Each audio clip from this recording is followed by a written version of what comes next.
So, today's a short video where I'm going to give you 5 essential tips that I think you should know to help out with your Tankxiety and beginner tanking. So, let's begin. Tip number 1, choose your tank based on aesthetics. This sounds weird, but this is actually a great way to get over Tankxiety and enjoy tanking overall. Ignore what other people say, what the logs show, and anything like that.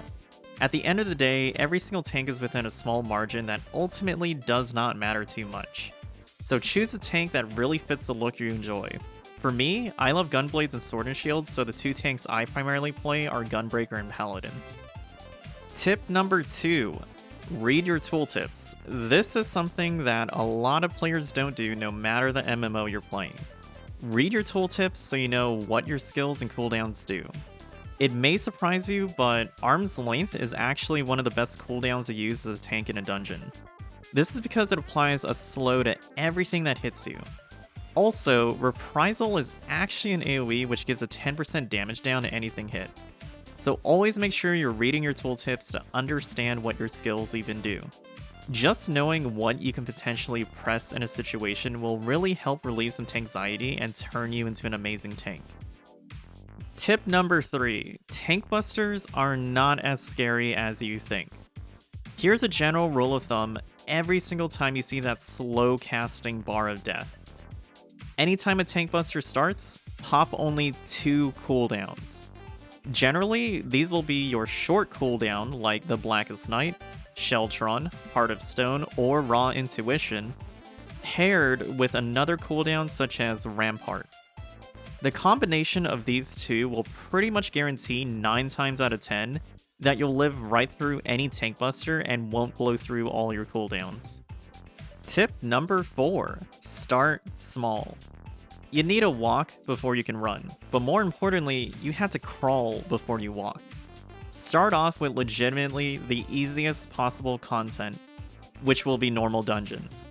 All you need to do is simply turn on your tank stance, tell the party you're new, pull 1 to 2 packs, pop any cooldown, and spam your AoE until the pack is dead.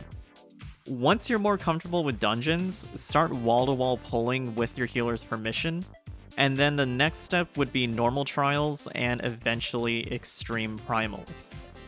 Also, if you can do any extreme primal, you could do virtually all of any savage tier as the difficulty is pretty close.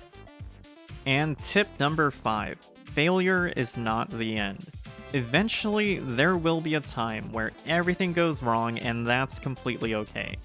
Failing is part of the process to success. You can't learn any role in Final Fantasy XIV without experiencing failure at some point.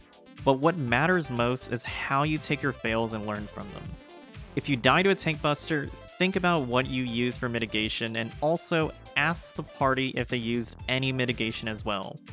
Or, if you go down to a mechanic, always ask if anyone has an idea for the mechanic.